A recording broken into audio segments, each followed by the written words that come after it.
नमो नमः। मम नाम जायिकेतन् कुलकर्णी। अहं टिळक आयुर्वेदमहाविद्यालये द्वितीये वर्षे पठन्ती अस्मि। आयुर्वेदं पठामि। तर्हि अद्य अहं संस्कृतभारत्याः पाठनपद्धत्याः वा आयामानां आयुर्वेदस्य कृते के लाभाः इति किञ्चित् विवरणं कर्तुमिच्छामि।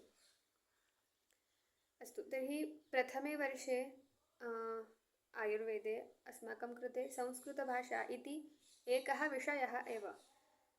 तर्हि यदि संस्कृतभारत्याः वयं सम्भाषणशिबिरं कुर्मः,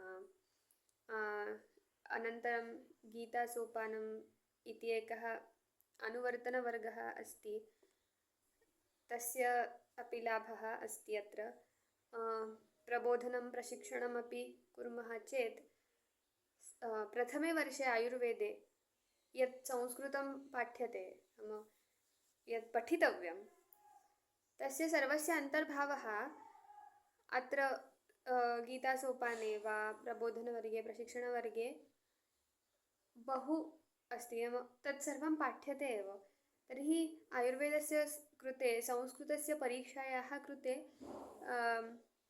भिन्नः अभ्यासः न कर्तुम् इष्टः।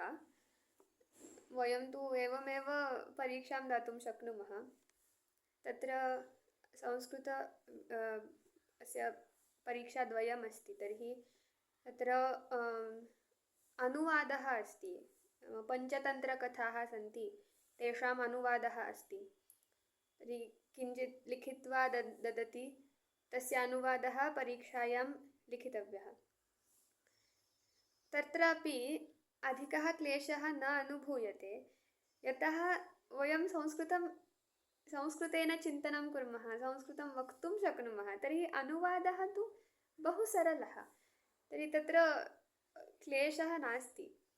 अनन्तरं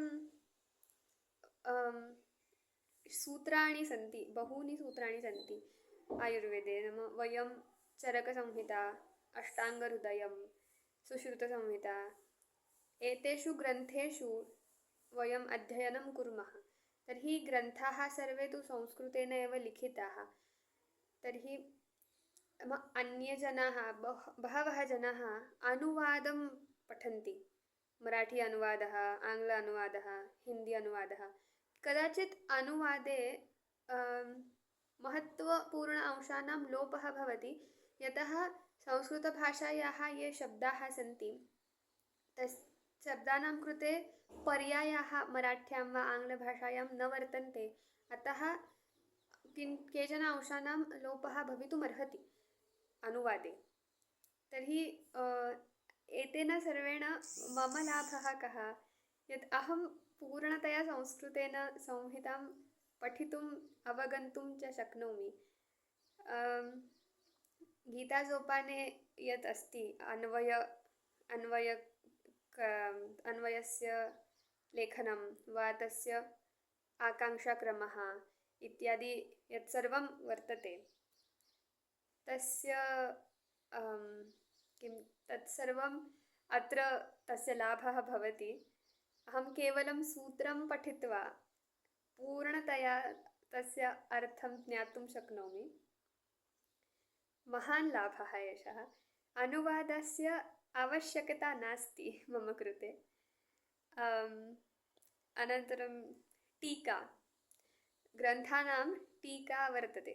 तर्हि टीकापठनेन किञ्चित् इतोपि स्पष्टीकरणं भवति। टीकायां किञ्चित् केचन अंशाः येषाम् अन्तर्भावः सूत्रेषु नास्ति, ते अंशाः लिखिताः सन्ति। टीका अपि संस्कृतेन एव अस्ति। तर्हि अहं ग्रन्थः सटीकं पठितुं शक्नोमि, अवगन्तुमपि शक्नोमि।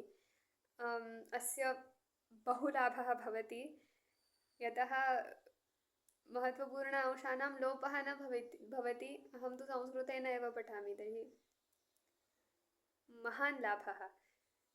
सर्वे ये वैद्याः सन्ति, ते निश्चयेन संस्कृतभारत्याः आयामानां लाभः किम् अनुभवेयुः। अस्तु, धन्यवादः।